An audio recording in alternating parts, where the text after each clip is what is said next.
Hi, everyone. My name is Steve Reyes. I'm the Research Grant Specialist in the College of Education here at Cal State Fullerton. I'm also a former debater for the University of La Verne team and a former coach for the University of Southern California debate team. And today we're going to talk a little bit about persuasion, specifically when you present, and the different theories and the different tools that you all can use to be more persuasive in your presentations, as well as in your written text. So a little bit about me. So as I mentioned, I'm a graduate of the University of La Verne with a degree in psychology as well as a degree in speech and communications. And it is as an undergrad that I first discovered my love for persuasion and for debate as a whole.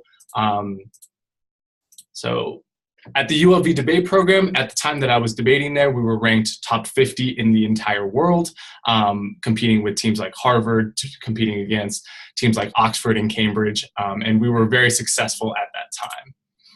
I debated for 3 years as a varsity debater, winning both local tournaments, state tournaments, and breaking and advancing into final tournaments on a national level, as well as an international level. I went on to USC to coach their British parliamentary debate team for the 2 years that I was in graduate school there, where we also found success at local, state, and national level. And so I'm going to teach you guys today a little bit of the persuasion techniques that were taught to me in debate, something that I've coached my debaters on, and things that I have found to be very successful in terms of presentation style and the way that you should go about all of your presentations moving forward. So I'm going to talk to you guys about the three big things, the big three themes of communication, number one being to persuade and to inform and to entertain.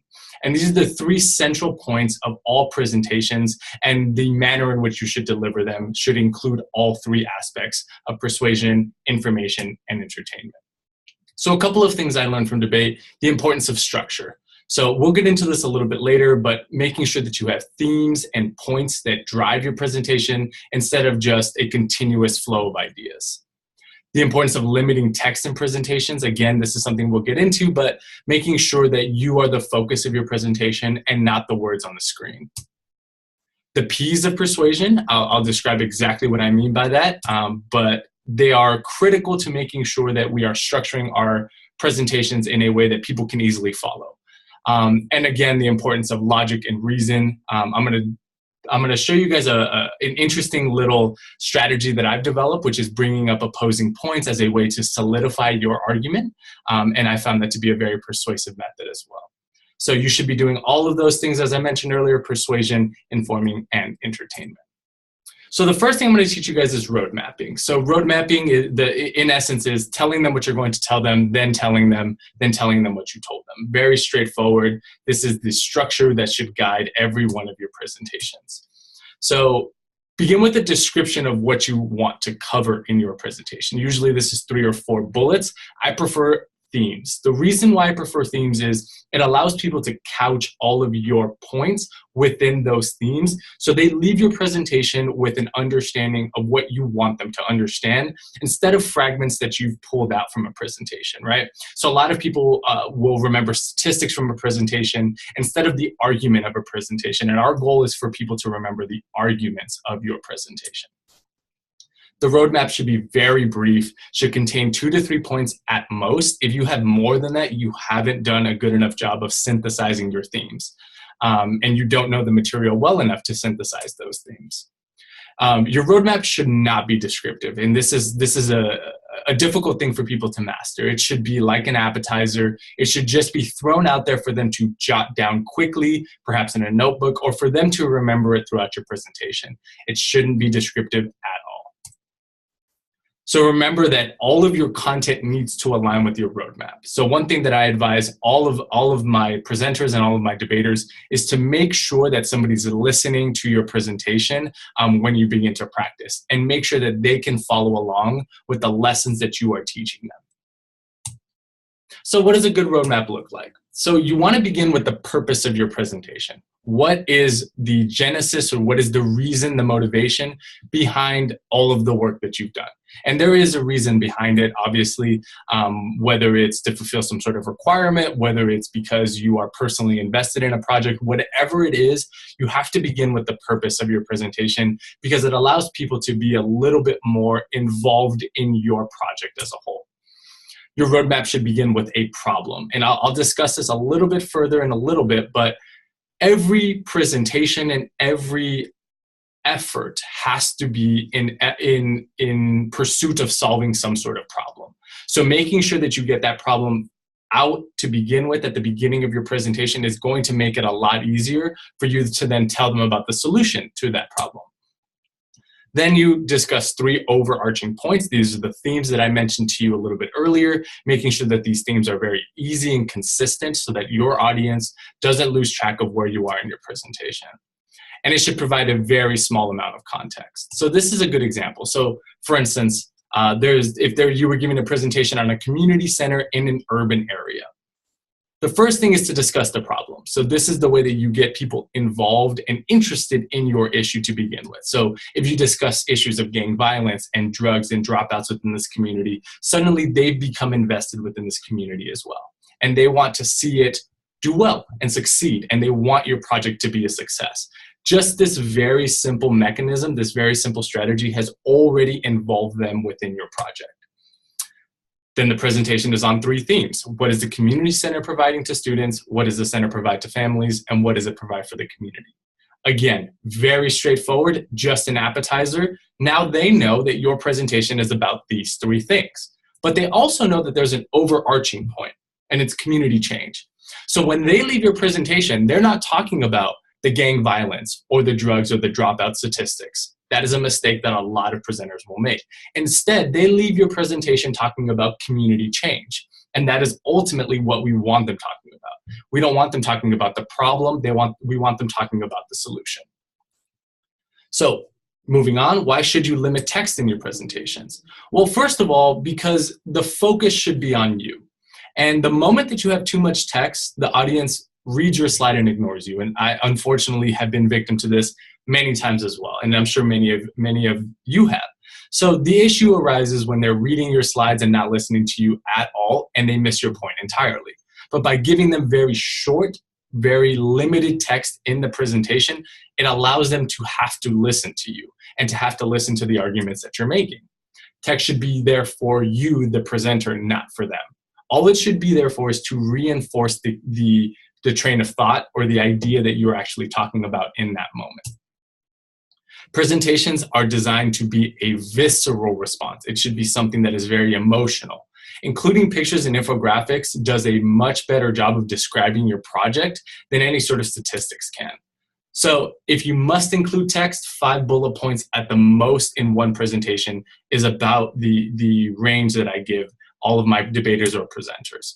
So here's a good example. If you're designing a presentation, pictures like this, where you have students who are involved in orientation, they're getting to know Cal State Fullerton, this tells a story, and it allows you as the presenter to tell that story. You can point to this image and say, this is the beginning of the journey for our future Titans, for our future educators, for our future community members. They begin here. They ultimately go on to study. They go on to study a wide range of different subject matters that all exist here on Cal State Fullerton campus. They learn from some of the best educators and the best peers in the country. What we are doing here is telling a story through pictures and infographics. And finally, hopefully all of our students reach the final conclusion. This is a much more effective way of presenting your project than, say, 3 bullet points with slides about what orientation looks like, what classroom activities look like, and what graduation looks like. What I've done here is I've shown faces and I've shown a visceral response to my project, something that a lot of presenters really neglect. So moving on, the P's of persuasion. This is something that I mentioned a little bit earlier during my roadmap. There are 6 P's that I want you all to remember in every presentation because they guide your arguments and ultimately the presentation as a whole. The P's are also relevant when you're writing any piece designed to be persuasive. So any sort of memos or any sort of essays that you may have to work on throughout your academic career, these are really, really good ways to sort of guide your narrative and guide the way that you're actually going about the assignment. So the P's are here they are. So number 1 is problem, something that we've already spoken about. Principle, proof, proposal, parallel, and people. So I'll describe what each of those mean right now. So let's start with the problem. I mentioned this a little bit earlier. The problem is the controversy. It is people being affected. It is something that needs to be tangible. This is something that needs to get out at the very beginning of your presentation. You want to discuss what the issues are. They are not the statistics. A lot of people confuse this issue. They think that 20% dropout rate is somehow the problem and the community center solves that problem, going back to the slide that we talked about earlier. That's not the case. People are at the center of every problem. So it could be a community in turmoil, it could be the lack of good policing, but ultimately the issue is not a statistic.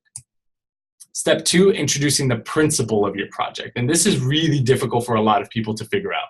So the principle of your project comes down to what is the driving motivation of what you're doing or your presentation. So principles guide action. There are things like justice or things like equality or equity or inclusivity. These are all principles that guide projects. And by putting that at the very forefront of your presentation, it also allows your audience to be guided by that principle. They know that ultimately all of your efforts are in service of that principle, and it allows you to have a much more persuasive presentation.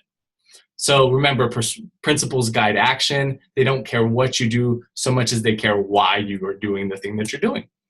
And a strong principle will guide the development of your presentation. So when you're going through creating the slides, it's much easier to say, okay, the purpose of this is to be inclusive. Let's make sure that all of my PowerPoints and all of my points are in service of being a more inclusive environment. So where's your proof? This is the evidence portion of all presentations. And again, this is very important to making sure that you're being persuasive.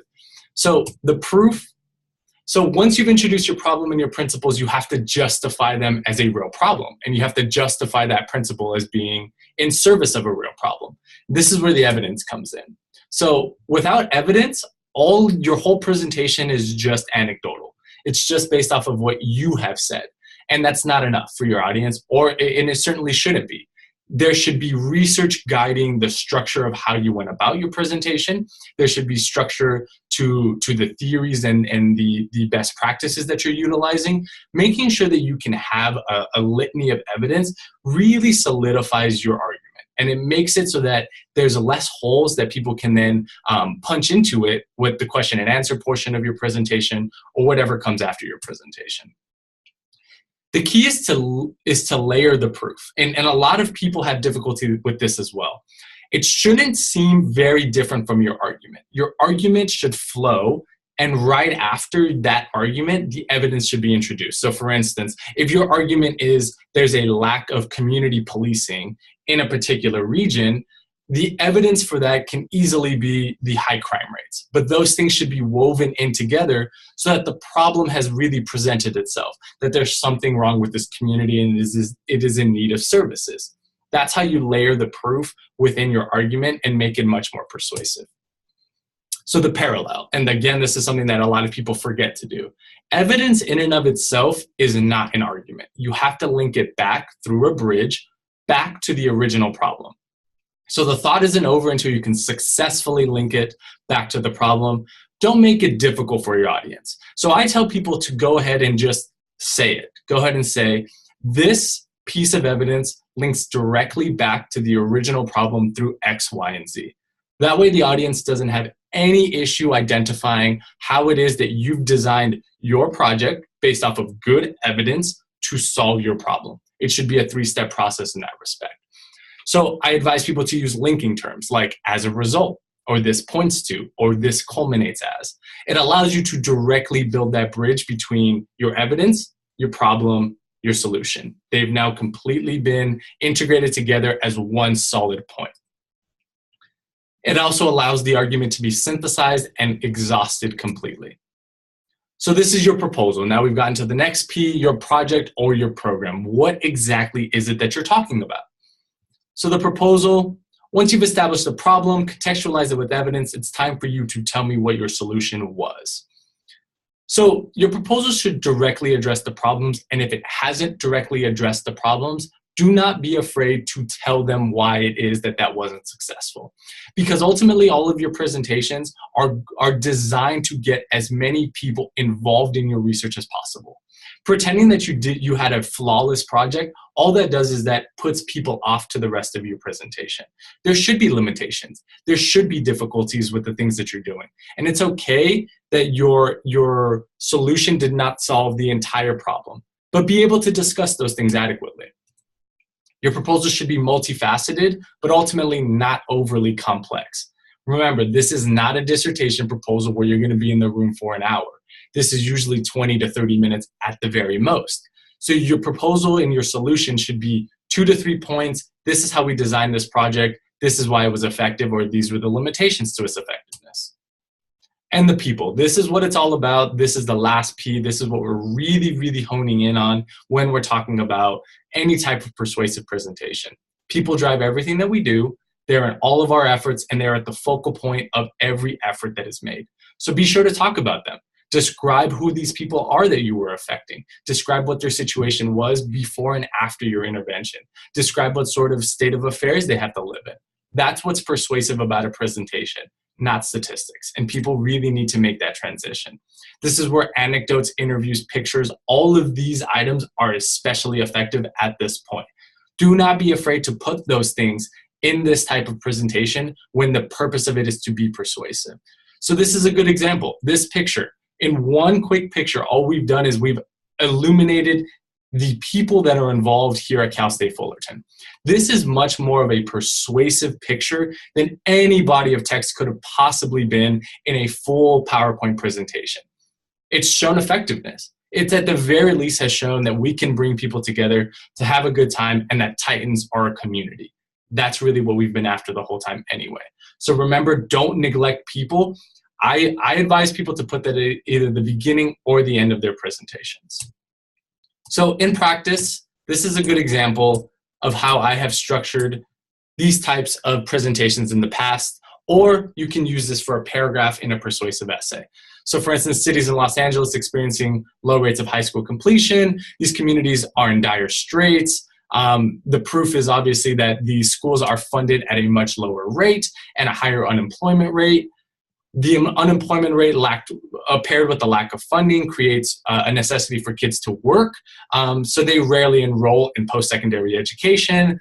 If we have a community center that's designed to provide students with educational support and help them to apply to school, we think this can be a solution. This was an actual project that we designed and an actual sentence structure that we utilized.